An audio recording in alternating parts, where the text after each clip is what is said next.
Welcome, everyone, to today's event from audiosolutions.com. My name is Lee, and I'll be your conference operator for today's National Audio Conference titled Leading Through Downsizing, Effective Layoff Notification and Survivor Communication Strategies. I would like now to introduce your speaker for today, Mary White. Mary is co-founder of MTI Business Solutions, a business consulting and corporate training firm based in Mobile, Alabama. In her role with MTI, Mary provides human resource management and public relations consulting and training services to clients throughout the U.S.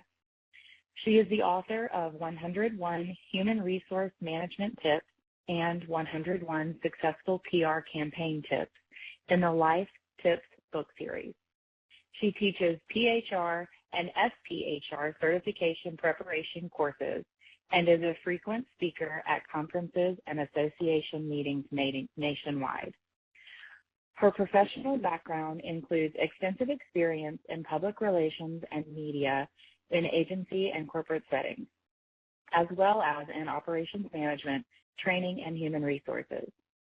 She holds graduate and undergraduate degrees in communication and is actively involved in several professional and civic organizations, including the Mobile, Alabama Society for Human Resource Management, and the Junior League of Mobile, Alabama.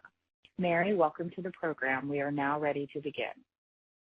Thank you very much, and thank you to the participants for registering for today's sessions and for choosing Audio Solutions for your professional development and training needs. As you are aware, today's topic is manager support training leading through notifications and downsizing, which certainly the circumstance of having to give layoff notifications as a result of downsizing and dealing with the aftermath of that in our organizations is certainly not something anyone wants to have to do. It's a reality that the circumstances occur that put us in those situations, and it's certainly advisable to be prepared for what to expect and to yourself as being someone who is a manager who's dealing with that situation so that you know how to communicate as effectively as you possibly can during those circumstances for a variety of reasons.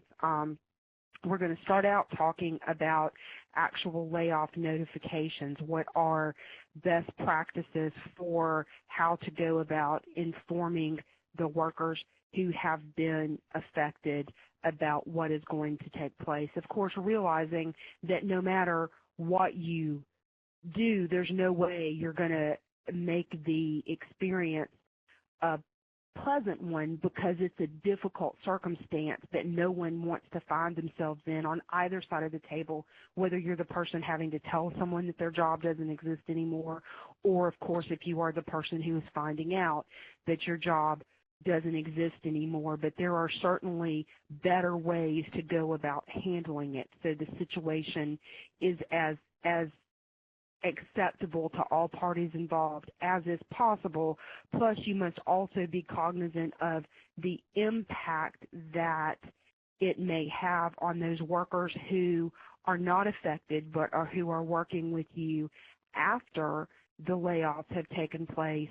You know, how you handle letting people know that their positions have been downsized certainly has an effect on those who stay with you afterwards and how you communicate with them about what is taking place and expectations for the future. So we're going to start off talking about the actual notifications, and from there we're going to go into discussing the process of dealing with the terminology that's used in the industry. As I'm sure many of you are aware, as those who are layoff survivors, those who remain with the organization after a downsizing situation. And we were provided a handout that follows along with the majority of what we're going to talk about today, although I certainly am going to add information to that. So as we start to move forward, if you don't have a pen or something, you may want to grab one in case you want to take notes.